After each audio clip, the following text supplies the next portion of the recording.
Assalomu alaykum. Meni ismim Anora. 1978-yilda tug'ilganman. Yoshim 46 da. Men juda ham og'ir kasal bo'ldim. Menda pochkami отказ qilishi, o'ng tomon ko'zimni yaxshi ko'rmasligi, o'ng tomonim qulog'im yaxshi eshitmay qoldi. Menda sahar kasali bo'ldi. Men juda ko'p doktor, meditsina orqali juda ko'p davolandim.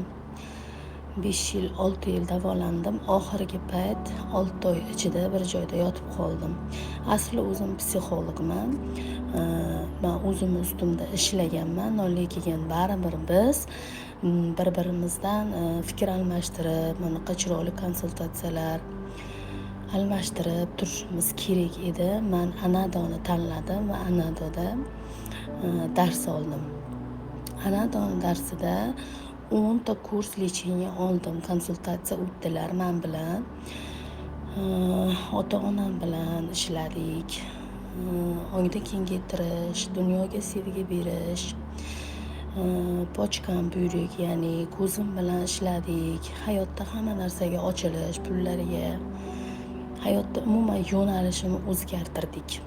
Haqiqatan ham bu menga judayam katta foyda berdi. Birinchidan men birinchi bo'lib operatsiya qildirmasdan turib, pochkami kreatinin menda polni tushishni boshladi.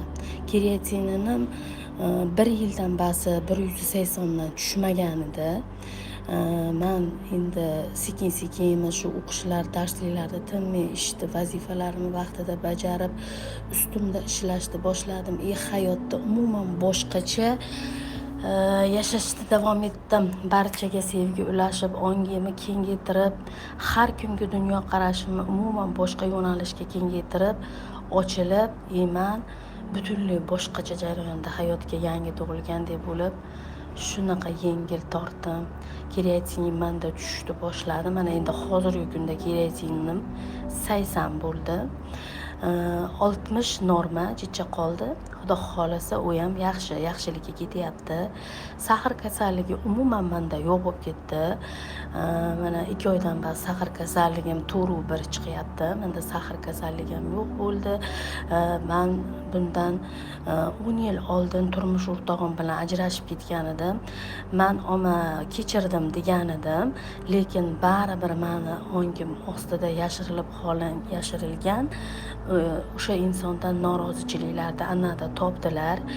O'shani ustidan rosa ishladik. Farzandlarimni kelajakda boshqacha bo'lib o'sishligi uchun juda ham katta yordam beradi ishda. Katta o'g'lim mazasi qochadi.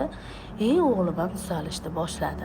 Shuning uchun men judayam xursand bo'ldim. Men o'zim meni o'qitgan coaching ustoz tanlashda men adashmabman. Men u qizdan judayam minnatdorman, hamisha sevaman. Rahmat sizga ukajonim, Alloh rozi bo'lsin sizdan. Sog' bo'ling iloyim. Hamisha ishlaringiz omadidan, barakotidan yog'dirib qo'ysin. Har doim el ichida aziz mukarram bo'lib yuring. Kattadan katta rahmat. Menda judayam sovg'alarni kelishi, pul yo'llarim ochilishi menga undan ham ko'p darajada 2 barobar ko'payishni boshladi. To'siq qolgan yo'llarimni ham, shu pul keladigan yo'llarimni ham barchasini ochdik. Sog' bo'ling iloyim azalim.